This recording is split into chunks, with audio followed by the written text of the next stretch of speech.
দেওবাৰ বুলি শুই উঠা অলপ আজি দেৰিয়ে হ'ল। বেলি গৈ মূৰৰ ওপৰ পালেগে। সেইকাৰণে খৰধৰকে পাকঘৰলৈ আহি খোৱা যোগাৰ কৰিলোহি আৰু লগতে লৈ ল'লোঁ নিজলে বুলি চাহ একাপ। কামৰ মাজে মাজে চাহকাপ খাই থাকোঁতেই কামকেইটাও হৈ গ'ল, মোৰ চাহকাপো খোৱা হৈ গ'ল। আৰু তেনেকুৱাতে আকৌ আহি ওলালেহি আলহী। আলহী মানে এয়া হৈছে মামাৰ ল'ৰা ডাঙৰটো, মানে জিতু আৰু লগতে পূজা।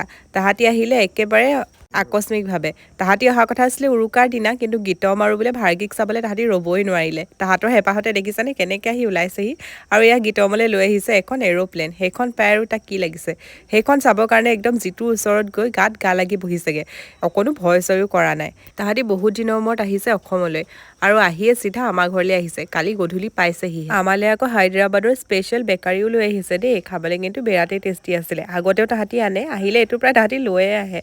আৰু তাহাঁতক এয়া চাহ তাহ দি কথা পতাত লাগি গ'লোঁ। গীতম গৈ ক'ত বহিছেগে দেখিছেনে? চকী এখন দিছোঁ তাক বহিবলৈ, তাত নবহে আকৌ গৈ ওপৰত উঠি আছেগে। এইফালে আকৌ ৰ'দত ভাৰ্গিকো থৈ দিছোঁ। এইকেইদিন প্ৰায় এনেকৈ ৰখা হৈছে। ইমান ঠাণ্ডা পৰিছিলে মাজতে, তেতিয়া তাই অকণমান চৰ্দি লগা নিচিনা হৈছিলে। সেইকাৰণে এইকেইদিন ৰ'দ ওলাওঁতে পূৰা ৰ'দতে দি থৈ দিছোঁ। বেচেৰীজনী গাল চাল ফাটি গৈছেগে। এইফালে গীতমৰ অৱস্থাটো দেখিছেনে? পূৰা গাড়ীত লাগি আছে। আৰু তাক খৰধৰকৈ গা পা ধুৱাই ভাৰ্গিকো চাফ চিকুণ কৰি এফালে আলহীক দিলোঁ ভাত খাবলৈ। আজি যিহেতু হঠাতে ওলালেহি, সেইকাৰণে বেলেগ আৰু যা যোগাৰ কৰা নহ'ল। ঘৰতে যি আছিলে সেই তেনেকৈ তাহাঁতক খোৱা হ'ল। আৰু ইয়াৰ শেষত তাহাঁতি যাবলৈ ওলালে। আমিও বাচন বৰ্তন ধুই অকণমান ৰ'দত বহি আছোঁ। বাৰু আজিলৈ আহিছোঁ দেই, বাই।